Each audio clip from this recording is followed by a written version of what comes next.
You've been doing everything right, or at least that's what it feels like.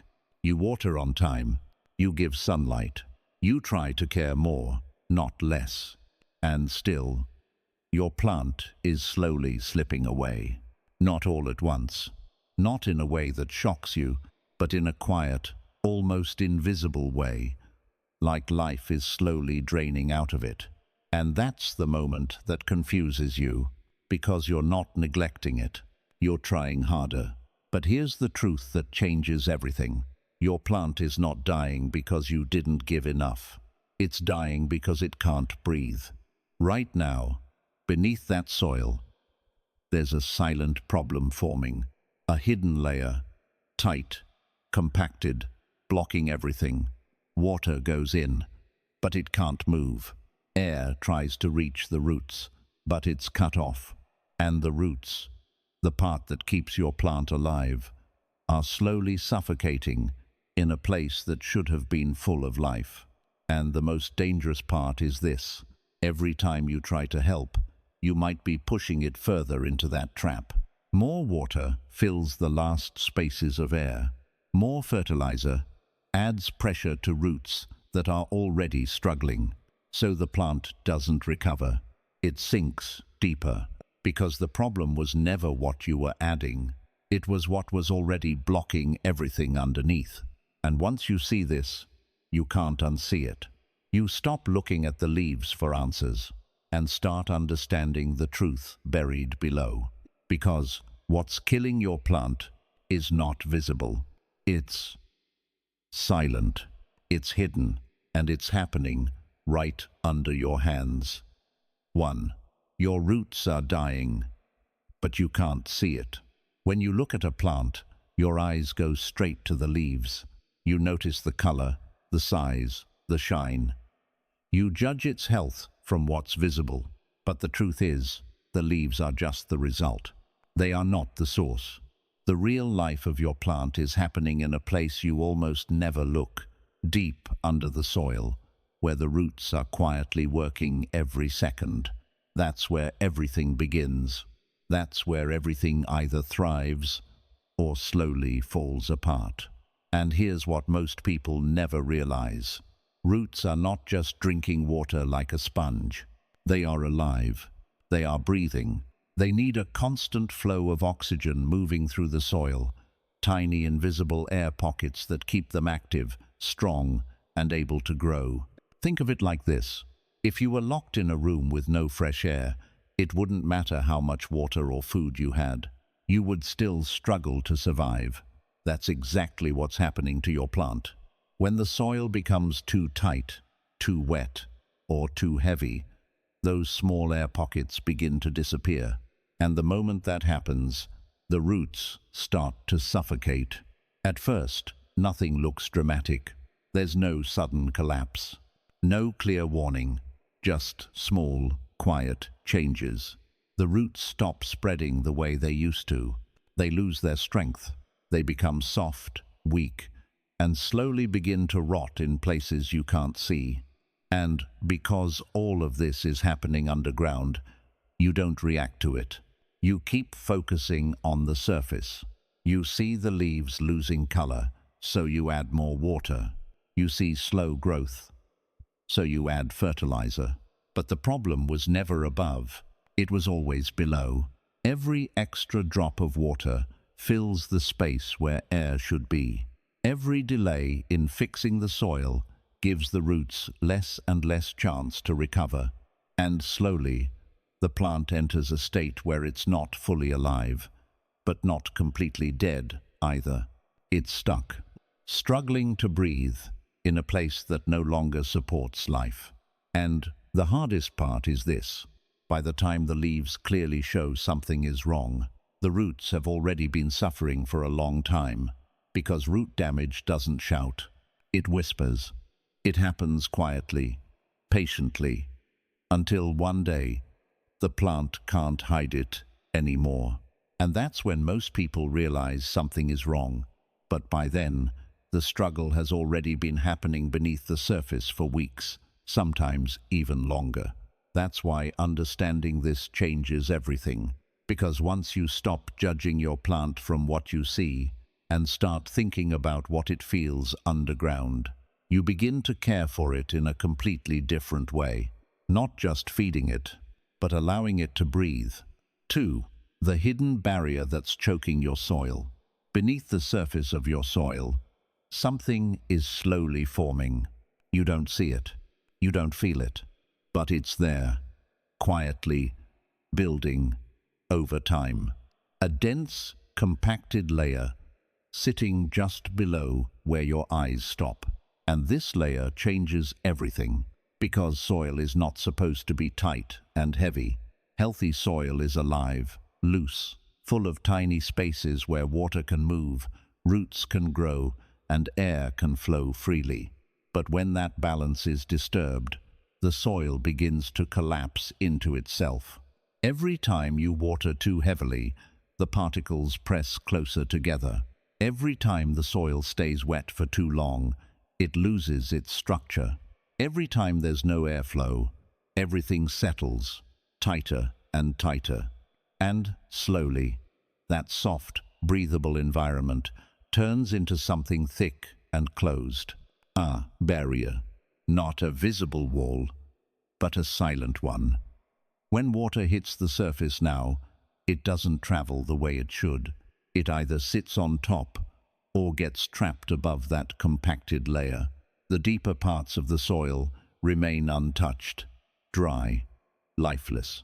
At the same time, roots try to grow downward, searching for space and nutrients, but they can't break through.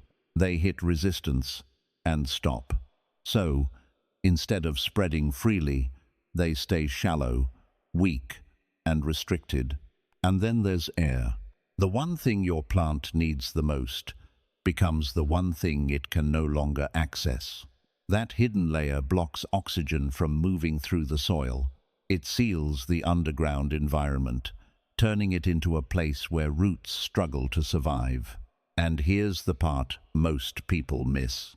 This doesn't happen suddenly.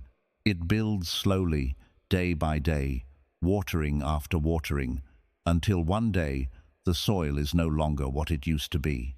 What once supported life now quietly holds it back. And because everything looks normal on the surface, you continue your routine. You water, you wait, you hope, not realizing that underneath, your plant is trapped in a space that no longer allows it to grow, no longer allows it to breathe. It's like being planted in the right place, but locked in the wrong environment. The roots can't go deeper, the water can't move properly, the air can't reach where it's needed, and everything above begins to slow down, not because the plant is weak, but because something unseen is holding it back. Once this layer forms, nothing you add from the top can truly fix the problem, because the issue is not on the surface. It's buried just below it, silently controlling everything. 3. Everything you add is making it worse.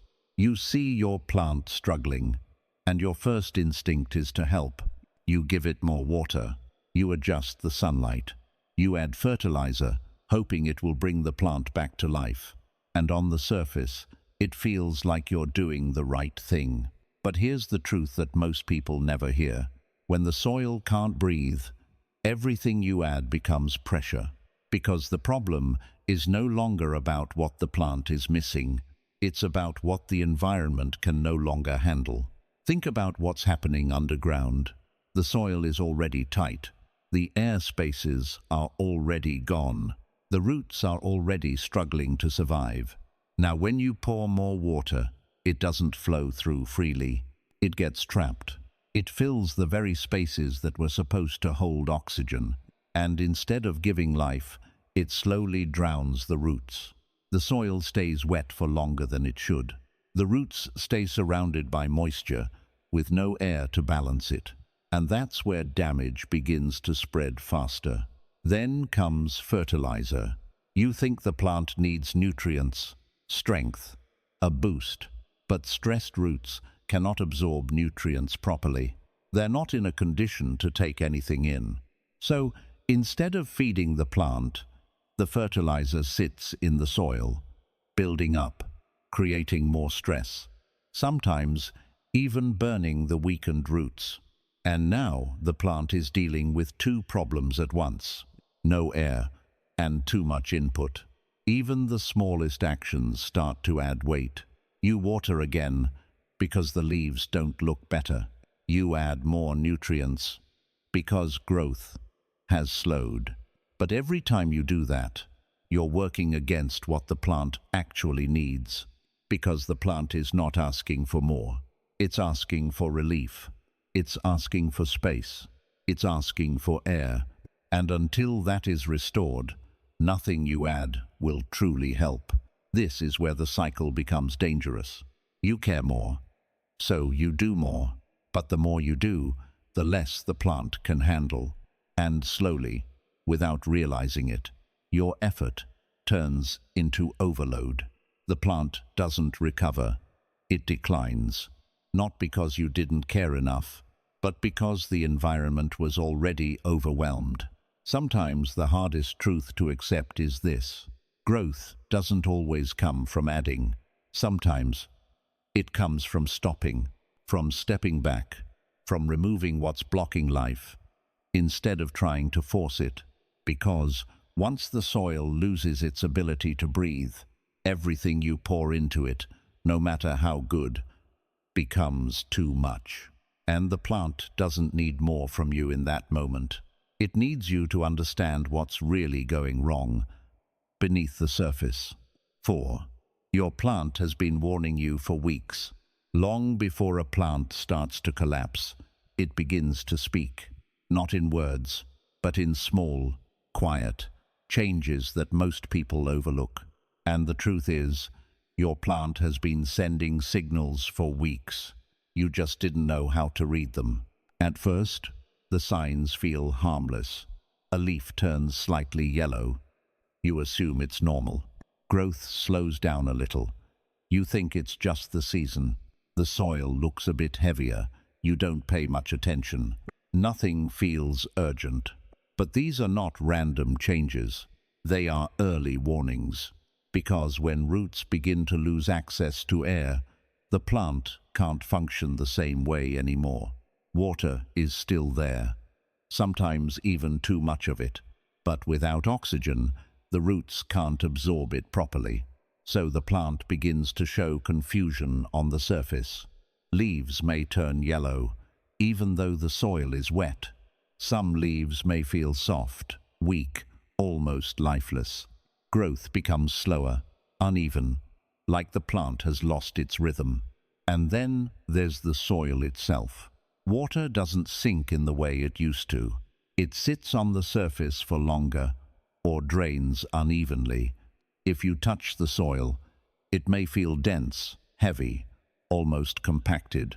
And sometimes there's a smell, not fresh, not earthy, but slightly sour. A sign that the soil is holding too much moisture without enough air. These are not small issues.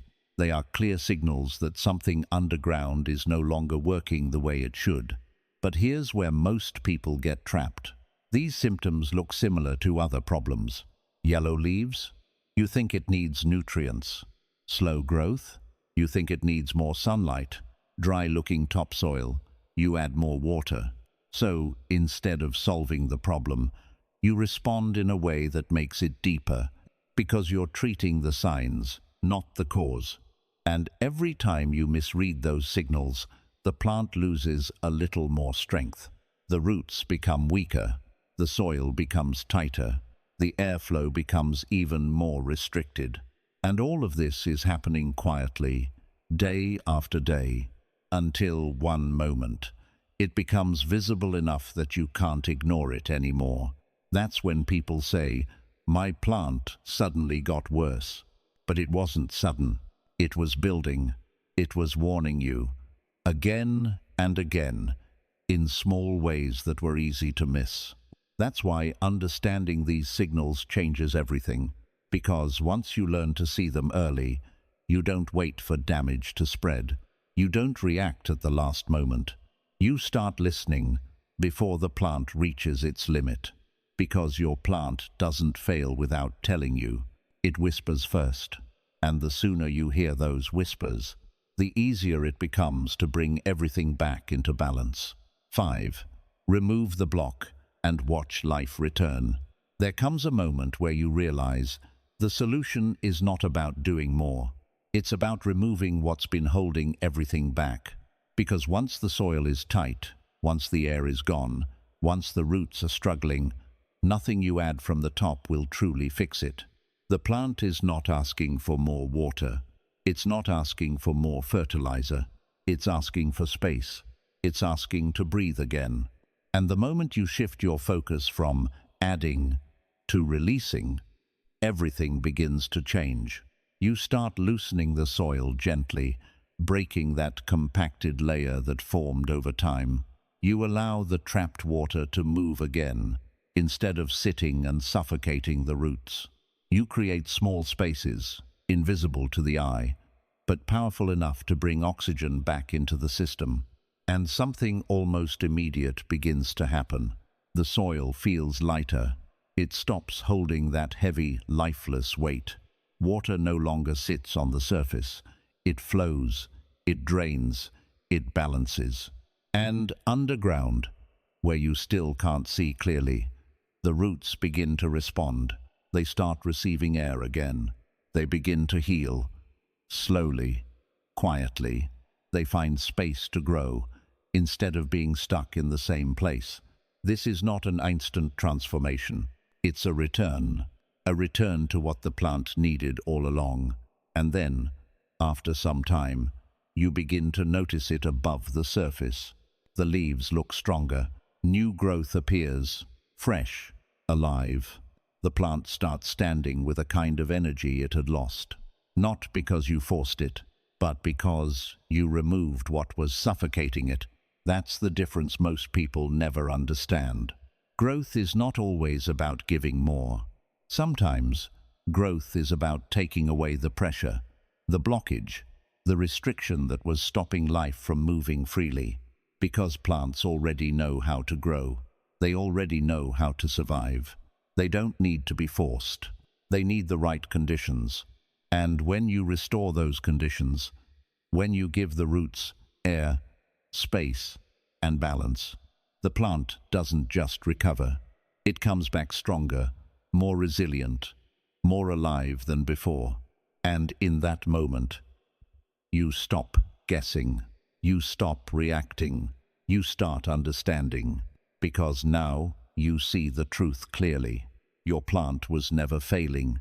It was being held back. And the moment you remove what was blocking it, you don't just fix the problem. You give life a chance to flow again. And now, the next time you look at your plant, you won't just see leaves anymore. You'll understand what's happening beneath them. You'll know that every drooping leaf, every yellow edge, every slow moment of growth is not random. It's a message, a quiet signal from below, asking for something deeper than just water or fertilizer. Because the real battle was never on the surface. It was always underground, where roots were trying to breathe, trying to survive, trying to find space in a place that slowly closed in on them. And once you see that, you can't unsee it. You stop reacting out of habit. You stop overdoing what feels right, but isn't helping. You begin to slow down, observe, and understand. And that's when everything shifts. Because now, you're not just taking care of a plant. You're creating the conditions where life can actually grow, where roots can expand without resistance, where water and air move in balance, where the plant doesn't struggle, it thrives. And maybe the most powerful realization is this: your plant was never weak. It was never the problem. It was simply placed in an environment that stopped supporting it. And the moment you remove that pressure, the moment you give it space to breathe again, life doesn't need to be forced. It returns on its own. So don't just feed your plant, understand it. Because sometimes, the difference between a dying plant and a thriving one is not what you add. but what you finally let go of.